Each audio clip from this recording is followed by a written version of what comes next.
تعجب نہیں اور اس میں کوئی اعتراض کی بات بھی نہیں۔ اب آئیے اصل مسئلے کی طرف جس کو میں پیش کر رہا تھا۔ یہ مسئلہ بھی ایسے ہی ہوا میرے حق میں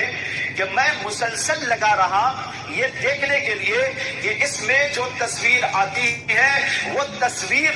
اس اطلاق اس پر ہوتا ہے یا محض عکس کا اطلاق اس کے اوپر ہوتا ہے۔ یہ تحقیق کرتے کرتے میں اس نتیجے پر پہنچا اور میں نے سائنسدانوں کا کلام اس سلسلے میں پڑھا اور اسی طریقے پر ان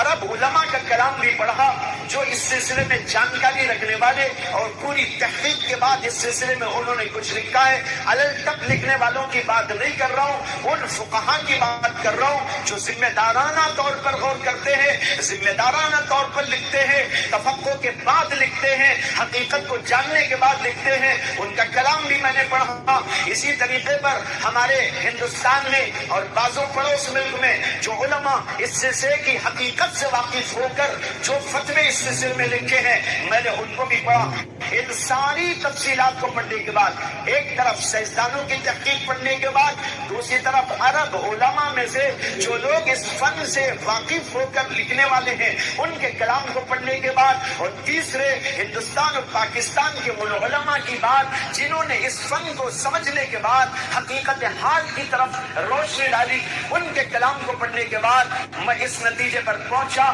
کہ اس میں اندر بھی تصویر نہیں ہوتی باہر بھی تصویر نہیں ہوتی۔ اندر تو یہ ڈیجیٹل ہے، ڈیجیٹل کا مطلب یہ ہے کہ کچھ حروف اور نقوش ہوتے ہیں، کچھ اعداد و شمار ہوتے ہیں۔ جب یہ عکس کرتا ہے کیمرہ تو اندر جانے کے بعد کوئی تصویر وہاں پر نہیں ہوتی۔ اب میری تصویر لی جائے تو میرا کوئی چہرہ وہاں پر نہیں ہوتا، کہیں پر بھی نہیں ہوتا، البتہ کچھ حروف اور نقوش کی شکل اختیار کر لیتی ہے اور پھر جب وہ نقوش اور حروف کو جاری کرنا چاہتے ہیں تو تصویر کی شکل میں یعنی عکس کی شکل میں نظر آنے لگتا ہے۔ اس لیے یہ عکس جو نظر آتا ہے یہ عکس کے حکم میں ہے، اندر بھی کوئی تصویر نہیں باہر بھی کوئی تصویر نہیں۔ یہ تحقیق ہونے کے بعد میں نے اس سلسلے میں ایک رسالہ بھی لکھا لیکن وہ اب تک اس لیے شائع نہ ہو سکا کہ لاک ڈاؤن کا زمانہ چل رہا تھا اور مسلسل جو ہے حالات خراب چل رہے تھے اور تمام ادارے اور تمام جو ہے